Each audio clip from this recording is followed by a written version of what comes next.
Paslon Pilkada tahun 2024, KIP Aceh Jaya telah melakukan verifikasi berkas administrasi yang diserahkan saat pendaftaran.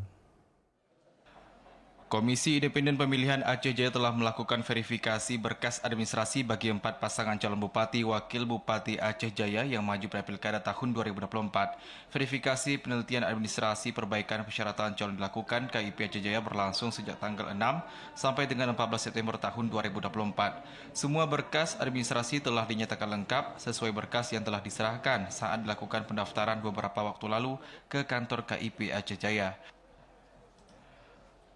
Keempat pasangan calon bupati dan wakil bupati Aceh Jaya yang dilakukan verifikasi administrasi yakni pasangan Safwandi dan Muslim dari partai politik, Mustafa dan Hanasri dari partai politik, Yusdi dan Syamsuddin dari jalur independen, Nazarudin dan Henry Haryanto dari independen. Penelitian berkas administrasi untuk para pasangan calon kepala daerah Aceh Jaya ini tindak lanjut pemeriksaan berkas yang telah diserahkan beberapa waktu lalu seperti kelengkapan ijazah, laporan LHKPN, dan surat pengunduran diri dari jabatan sebelumnya. Hasil pemeriksaan berkas administrasi paslon sesuai yang telah diupload ke Sistem Informasi Pencalonan atau Silon Pilkada tahun 2024. Ketua Komisioner KIP Aceh Jaya Henry Gunawan mengatakan setelah dilakukan verifikasi administrasi, para pasangan calon pada tanggal 22 September akan ditetapkan.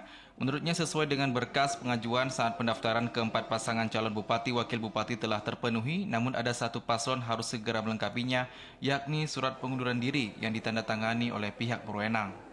Sesuai dengan tahapan jadwal dan tahapan, kemarin kita sudah melaksanakan verifikasi administrasi perbaikan terhadap 4 pasangan calon. Kemudian nanti di tanggal 22 akan segera kita tetapkan pasangan calon bupati dan wakil bupati Kabupaten Aceh Jaya. Untuk paslon Bupati Wakil Bupati Aceh Jaya yang masih menunggu proses dari pejabat wewenang ada dari anggota DPRK dan surat pengunduran diri sedang dalam proses pihak terkait, namun proses penerimaan berkas pengunduran diri itu telah diterima oleh KIP Aceh Jaya. Dari Aceh Jaya, Musliadi, TVRI Aceh melaporkan.